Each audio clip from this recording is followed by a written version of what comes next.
It's been a crazy fallout from the budget, and it's safe to say Britons are unhappy with the current regime, as it's evident that Reeves and Starmer have lied to us from day one. In today's video in Parliament Watch, we have a stuttering Rachel Reeves humiliated twice as her lies are called out by both the Speaker and a minister.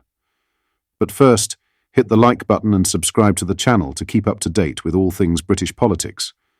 So without further ado, have a watch. Let us come now to the Shadow Chancellor, Jeremy Hunt. Thank you, Mr. Speaker. There has actually been a lot of common ground between us. For example, when before the election she said that raising employers' national insurance was a jobs tax that took money out of people's pockets. I very much agree with her on that. Does she agree with herself? Chancellor. Thank you, Mr. Speaker. The honourable gentleman opposite knows better than almost anyone else that there is a £22 billion black hole in the public finances. That will require difficult decisions, but even in those circumstances, we will do everything in our power to protect the incomes of ordinary working people. Jeremy Hunt. Mr. Speaker, we all know why she's inventing this fictitious black hole. 30 times this year, before the election, she promised not to raise tax, and tomorrow she's planning the biggest tax-raising budget in history. In the next clip, we have the Speaker blasting her for being dishonest. A month ago, I wrote to the Chancellor about her cancellation of the Investment Opportunity Fund. That decision put at risk an investment of hundreds of millions of pounds in a new factory in Goole in my constituency, and with it hundreds of jobs.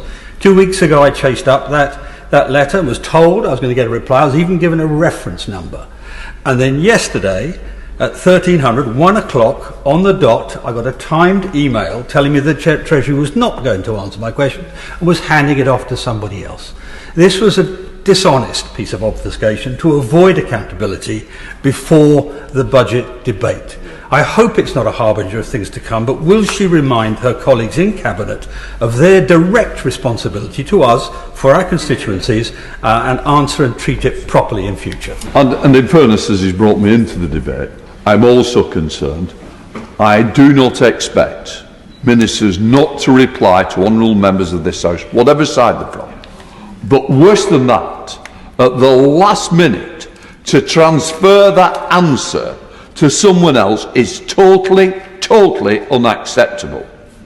Ministers are accountable to this House, and I fully support the leader, and I will ensure that I will work with her to make sure all members get the letters on time, get the message back to them, and I'm sure the Treasury bench will be listening now, and I hope that the reply is being sent as we speak. Liz Twist. What are your thoughts on Reeves and are Labour dishonest? Let me know in the comments. That brings us to the end of today's video. Make sure you hit the like button and subscribe to the channel and join our fast-growing community.